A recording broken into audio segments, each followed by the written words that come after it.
¿Qué tal, mis hermanos y amigos? Saludos para todos. La paz de Cristo reina en cada corazón. Lección: engaños del tiempo del fin. Engaños que iniciaron en el mismo momento en que aquel ser a quien Isaías 14:12 llama Lucero hijo de la mañana, se revelara contra nuestro Dios en el cielo. Texto para memorizar: Apocalipsis 12:9. Y fue lanzado fuera el gran dragón, la serpiente antigua que se llama Diablo y Satanás, el cual engaña al mundo entero. Fue arrojado a la tierra y sus ángeles fueron arrojados con él. Engaña al mundo entero. Toda la tierra ha sufrido por sus engaños. ¿Cómo hizo este ser para engañar a los ángeles en el cielo? Seres santos. ¿Cómo usó su sabiduría? Dice Ezequiel 28:17 que aquella sabiduría que Dios le había dado se corrompió a causa de su hermosura. Sabiduría que ha usado solo para el mal. Pero hizo que estos ángeles desconfiaran del Señor, de sus leyes, y fueron lanzados con él de allí. Ahora, debemos comprender que este ser tiene poder y que usa sus trucos como el que usó para engañar a Eva. Lamentablemente es mucho más inteligente, más poderoso y más astuto que cualquiera de nosotros, por lo que necesitamos aferrarnos del Señor Jesús y su palabra para protegernos de sus acechanzas. Deuteronomio 4:4. Pero ustedes, los que se mantuvieron fieles al Señor su Dios, todavía están vivos. Vamos a analizar en este estudio algunos engaños, los engaños eficaces de Satanás. El mayor engaño. El conflicto es un conflicto cósmico, ha pasado más allá de la tierra, pero para muchos será un conflicto más difícil cuando no reconocen que hay un enemigo y que es real. Muchos, aun grupos religiosos, grupos cristianos, no reconocen al diablo como un enemigo real. Explican el pecado de otras formas, usan la ciencia o usan la Biblia de una manera que no es la correcta. Y Apocalipsis 2:13 dice que es un enemigo real que tiene su trono, el trono donde mora Satanás. Apocalipsis capítulo 12, versículos 9 en adelante dice: y fue lanzado fuera el gran dragón, la serpiente antigua que se llama Diablo y Satanás, el cual engaña al mundo entero. Fue arrojado a la tierra y sus ángeles fueron arrojados con él. Entonces oí una gran voz del cielo que decía: ahora ha venido la salvación, el poder y el reino de nuestro Dios y la autoridad de su Cristo, porque ha sido lanzado fuera el acusador, el que los acusaba delante de nuestro Dios día y noche. Y ellos le han vencido por la sangre del Cordero y de la palabra del testimonio de ellos, y menospreciaron sus vidas hasta la muerte. Por lo cual, alegraos cielos y los que moráis en ellos. Ay de los moradores de la tierra y del mar, porque el diablo ha descendido a vosotros con gran ira, sabiendo que le queda poco tiempo. Ay de los moradores de la tierra. Aquí vemos que este es un ser que tiene poder, que usa su poder para apartar a muchos de los habitantes de esta tierra de la palabra de Dios. Llevarlos, no, les impide que ellos busquen salvación en el Señor. Y también usa su poder para perseguir a los que son fieles al Señor Jesús. No podemos ignorar sus maquinaciones. Ahora, si tratamos con un enemigo al que desconocemos, pues será muy difícil para nosotros vencer. Debemos entender que es un ser real, que es un ser literal, y que solo a través de la palabra de Dios podemos nosotros identificar las acechanzas de este enemigo. Muchos usan la Biblia. Escuché a algún predicador alguna vez decir que Satanás ya había sido destruido, que Cristo le había destruido en la cruz, y usaba Hebreos 2:14 para mencionar este asunto. Pero Hebreos 2:14 lo que dice es que el Señor le venció y le quitó su autoridad y le quitó su trono que tenía aquí en la tierra, o sea, su dominio. ¿Cómo nosotros entonces poder vencer las acechanzas de este enemigo? A través solo de la palabra del Señor. Creer en su palabra y que lo que la palabra dice es real. Los dos grandes errores. Hay textos en la palabra del Señor que son muy claros en cuanto a cómo este enemigo usa a los seres humanos para sus propósitos. Dice en 2 Corintios 11, 13 al 15, porque estos son falsos apóstoles, obreros fraudulentos que se disfrazan como apóstoles de Cristo. Y no es maravilla porque el mismo Satanás se disfraza como ángel de luz. Así que no es extraño si también sus ministros, se disfrazan como ministros de justicia, cuyo fin será conforme a sus obras.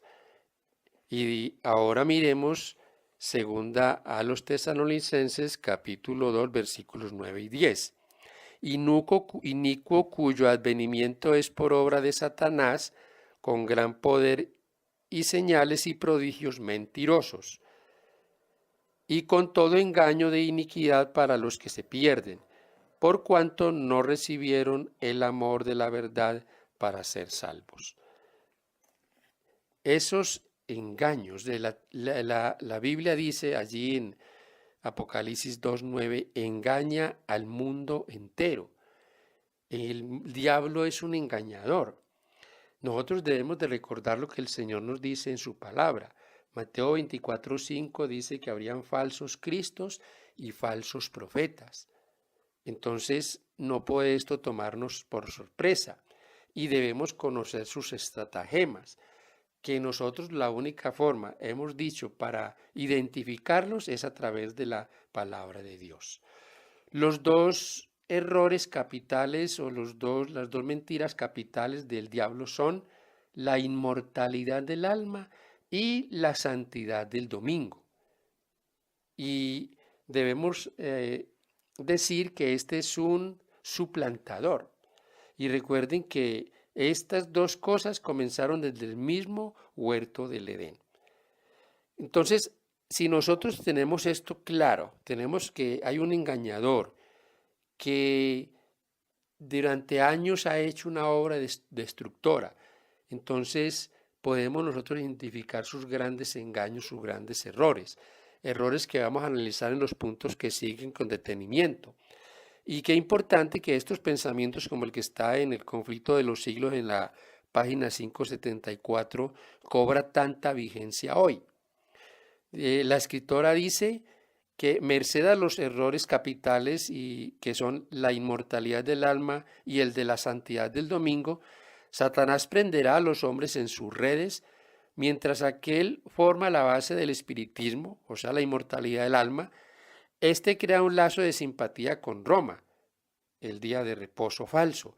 Los protestantes de los Estados Unidos serán los primeros en tender las manos a través de un doble abismo al espiritismo y al poder romano. Y bajo la influencia de esta triple alianza, este país marchará en las huellas de Roma, pisoteando los derechos de la conciencia, cuando imponga la falsa adoración a Dios en el domingo. Y esto se confirma hoy y confirmamos nosotros estos pensamientos. Mis queridos, hemos dicho, no basta el conocimiento. Si nosotros no obedecemos a esas verdades bíblicas, entonces esto no hará nada en nosotros. Debemos obedecer y es el arma más poderosa que nosotros tenemos contra el diablo, nuestra obediencia a la palabra de Dios. La inmortalidad del alma. La escritura es muy clara en las referencias bíblicas en cuanto a que la muerte o el muerto no sabe nada, quien muere no sabe nada. Dice Eclesiastés 9, 5 y 6, los vivos saben que han de morir, pero los muertos nada saben, ni tienen más paga, hasta su memoria es puesta en el olvido. También su amor, su odio, su envidia fenecieron ya, y nunca más participan en nada de lo que se hace debajo del sol. Nunca más participan en nada de lo que se hace debajo del sol. Salmo 115, 17. Los muertos no alabarán al Señor, ni cuantos desciendan al silencio o al sepulcro. Y la escritura es recurrente en esta afirmación, que el ser humano muere y quedará allí muerto hasta que el Señor venga. Si murió en Cristo, dice la palabra de Dios, el Señor lo llamará para salvación. Y si no, también lo llamará finalmente, pero para darle su retribución justa por sus obras. Esa es lo que nosotros debemos comprender en la palabra de Dios. Vivimos en un mundo donde la inmortalidad del alma es llevada a todos los campos. El cine, las televisión en todo lugar, habla de estas cosas. Hablan de personas que murieron, fueron a otro lugar, vieron no sé qué cosa y volvieron para contarnos cómo es la vida después de la muerte. Yo tuve una experiencia y les comparto esto, mis hermanos, que en una enfermedad estuve no sé cuántas horas, unas 7 horas tal vez, en coma. Yo prácticamente, como dicen, morí, porque pues ya casi que me daban por muerto. Pero pues gracias a Dios, Él me volvió a la vida y me tiene aquí predicando su palabra. Pero recuerdo que algunos, tal vez en forma de broma, me preguntaban si yo había visto la luz al final del túnel, que se había entrado por el túnel. Porque esta es una idea que tienen muchos, que han ido a cierto lugar después de la muerte y han visto la luz al final del túnel, una luz muy hermosa. Mis queridos, todas estas son ideas que, recuerden ustedes, nacieron en el huerto del Edén. Cuando el Señor le dijo a Adán y Eva acerca del árbol de la ciencia del bien y del mal, que no comieran, que el día que comieran morirían. Y luego viene el enemigo y les dice, Dios miente, no morirán. Esa mentira la sigue diciendo hoy. Esa misma mentira. Hoy también la humanidad cree que no muere. Aún los mismos creyentes cristianos. Vamos a ceremonias fúnebres de cristianos donde dicen, ay, nuestro hermano está allá con el Señor en el cielo. ¿Dónde dice eso? En ninguna parte de la Escritura dice eso, tal cosa. Ahora, miremoslo desde este otro punto de vista. Si vamos a un entierro, si oímos hablar de personas que han muerto en una forma violenta, en peleas, borrachos, de tantas maneras trágicas, y cuando escuchamos hablar de estos seres y oímos decir que están en el cielo, que descansan en la presencia del Señor, entonces viene una reflexión para muchos. Si estos que murieron en esa condición están en el cielo, ¿de qué nos preocupamos? ¿De qué nos tenemos que arrepentir? De hecho, muchos dicen, ¿yo de qué tengo que arrepentirme si yo no mato y yo no robo? Claro, si hay otros que habiendo hecho cosas horribles, están disfrutando de los goces del reino de los cielos, entonces, ¿para qué arrepentirnos? ¿Para qué el Evangelio? ¿Para qué Biblia? Es algo que debemos nosotros verlo de este punto de vista. Entonces, con este engaño tan poderoso, el enemigo ha hecho que millones de personas no vean la urgente necesidad de arrepentimiento y vean el Evangelio como algo que no tiene mucha importancia. Esto es algo que nosotros debemos de tenerlo en cuenta, que el cristianismo está en crisis porque desconfía aún de la misma palabra de Dios. Y el Señor nos ha llamado a exaltar estas cosas, a denunciar estas cosas. La inmortalidad del alma. Recuerden entonces que este es un asunto que viene desde el mismo huerto del Edén. El espiritismo llevado a todo ámbito. Ya les dije, películas, novelas, libros, a todo. Punto número 4, el sábado y la teoría de la evolución. Qué interesante es el punto de que por allá por mediados del siglo XIX se levantó un hombre que no encontró otra forma de explicar el mal sino a través de la teoría de que las cosas vienen a través de miles de años. Hablamos de Charles Darwin. Ahora, muchos han oído esta voz, muchos han creído estas enseñanzas. ¿A cuántos millones estas enseñanzas erróneas de este hombre nos han llevado a la tumba sin esperanza? Esto es algo que nosotros nos entristece. ¿Por qué? Porque reconocemos que hay un Dios y un Dios creador. Y si el Señor dejó su santo sábado como recuerdo de la creación, y si hoy hay muchos grupos religiosos, iglesias, que niegan aún que la creación fue en 7 días literales y hablan de miles de años, entonces, ¿qué vigencia puede tener el día de reposo para ellos? Y al leer Génesis 1 hasta 2, 3 nos damos cuenta de todo el proceso de la creación día a día. Qué interesante que podamos nosotros poder reconocer esto. El Señor ha levantado a un pueblo por la misma época de Darwin para que anunciara esas verdades eternas de que Dios es el creador, de que Cristo es nuestro Salvador, que Él no solo nos ha creado, sino que también nos ha redimido. Entonces, mis hermanos, debemos tomarnos muy en serio el día del reposo, el día del Señor, porque es el día que nos recuerda que Él es el creador y que no hay tal evolución. Recuerden ustedes entonces que la evolución despoja al 7º día de su verdadera importancia, porque convierte los 6 días de la creación en nada más que en un mito, en una historia. Hemos hablado de falsificación. Recuerden ustedes que todo el enemigo lo falsifica. Ha falsificado muchas cosas, las ha imitado.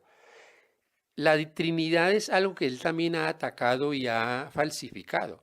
Hay grupos en el mundo, en muchos lugares que los conocemos como los unicitarios o los de la unicidad, que no creen en la Trinidad, no creen que está el Padre, el Hijo y el Espíritu Santo y hablan de Dios como un ser que se ha manifestado en diferentes formas. Y es más, algunos ni siquiera creen que Él tiene forma, no tiene ojos, no tiene nada, no saben ni siquiera qué es. La Trinidad es algo real en la Escritura desde Génesis hasta Apocalipsis. El Padre, el Hijo y el Espíritu Santo como 3 personas distintas, pero como Dios en acción. El Dios en el plan de salvación. El Dios Padre que da a su Hijo y luego nos da su Santo Espíritu, que también es una persona. No es una persona como nosotros, por supuesto, pero es un ser con personalidad. Entonces, Él ha falsificado esto también. Él es un experto para imitar. Recuerden ustedes que el Señor dio el día de reposo en el huerto del Edén y Él también ha colocado su falso día de reposo, el domingo, y lo ha colocado allí con una excusa muy poderosa para muchos. Cristo resucitó el primer día de la semana, por lo tanto debemos guardar ese día en honor a la resurrección. Y hay algo en la Biblia, en la palabra de Dios, que nos pueda dar como luz para hacer esto. En ninguna parte. No hay un solo texto que diga que el Señor haya cambiado el día de reposo, pero el enemigo lo ha cambiado y el hombre ha escuchado su voz. Hay también una falsa trinidad. Recuerden ustedes, Apocalipsis 13:1 y verso 11 habla de las 2 bestias, la que sale de la tierra y la que sale del mar, y del dragón, y que el dragón le da su autoridad, así como el Señor en el cielo dio la autoridad a su Hijo Jesucristo. También en Apocalipsis 16:13 hay otra trinidad, el dragón, la bestia y el falso profeta, de los cuales salen 3 espíritus a manera de ranas. Esas trinidades satánicas que están haciendo el mal en esta tierra. ¿Cómo nosotros podemos entender ahora la expresión de allí de Apocalipsis? Hace descender fuego del cielo. Hacer descender fuego del cielo es también una imitación, una falsificación de este enemigo. Recuerden ustedes que el Señor, allá en el Pentecostés, en el aposento alto, dio el Espíritu Santo a los apóstoles y vino como lenguas de fuego. Esas lenguas de fuego las imita el diablo también dando su espíritu. Si el Señor da su espíritu a sus fieles, a los que obedecen su palabra, Hechos 5:32, también Satanás da su espíritu, su mala influencia a todos aquellos que obedecen a su voz y tuercen la palabra de Dios. Entonces ahí está cómo Él hace descender fuego, y por eso usted ve esas manifestaciones hoy de éxtasis, de supuestamente de donde se recibe el Espíritu Santo y donde se hacen cosas realmente terribles, cosas dignas de cualquier lugar o centro espiritista. Debemos mirarlo desde este punto de vista, como este imitador, como este falsificador. Y no olvidemos su falsificación, la corona de todas, la segunda venida de Cristo. Imitará la venida de Cristo. Aparecerá también como si fuera Cristo. Recuerden ustedes, el Señor lo advirtió en San Mateo 24:26. Si nos dicen está en el desierto, no salgan. Si le dicen están en los aposentos, no lo crean. Es porque el Señor nos advierte de que eso también el diablo lo iba a falsificar. Y será muy terrible para muchos que lo esperan venir en secreto, en el famoso rapto secreto, cuando les aparezca de un momento y salgan también a recibirlo, y va a ser una sorpresa para ellos, pero igual le van a adorar. Y nosotros tenemos la palabra, tenemos claramente, allí mismo en San Mateo 24, el Señor nos dijo en qué forma Él regresaría, en una forma que sí no podrá el diablo hacer. Qué interesante esto, mis hermanos, analizarlo. Demos gracias al Señor porque nos advierte todas estas cosas. Nos advierte que nosotros entendemos el conflicto. El conflicto es con un enemigo real y poderoso que ha traído una cantidad de engaños y ha seducido al mundo con estos engaños. Gracias al Señor que por la misma época donde Darwin vino con todas sus teorías, el Señor también levantó un movimiento, la Iglesia Adventista del Séptimo Día, que exalta la cruz de Cristo, la palabra del Señor, la salvación que el Señor nos ofrece, sus mandamientos, incluyendo su santo sábado, el día de reposo. Mis hermanos queridos, el día de reposo tiene significado para los que creemos que el Señor es el Creador, porque quien cree en la evolución, para él el sábado no tiene sentido.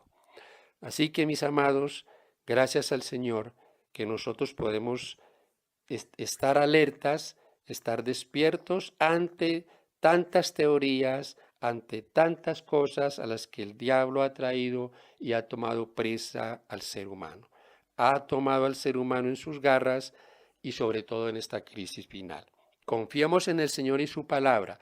Aferrémonos en la obediencia al Señor y no seremos engañados. Dios nos ayude para mantenernos firmes y poder enseñar estas verdades en el nombre del Señor. Que Dios te bendiga, mi hermano, mi amigo. Bendición para todos. Dios les guarde, es mi deseo. Amén.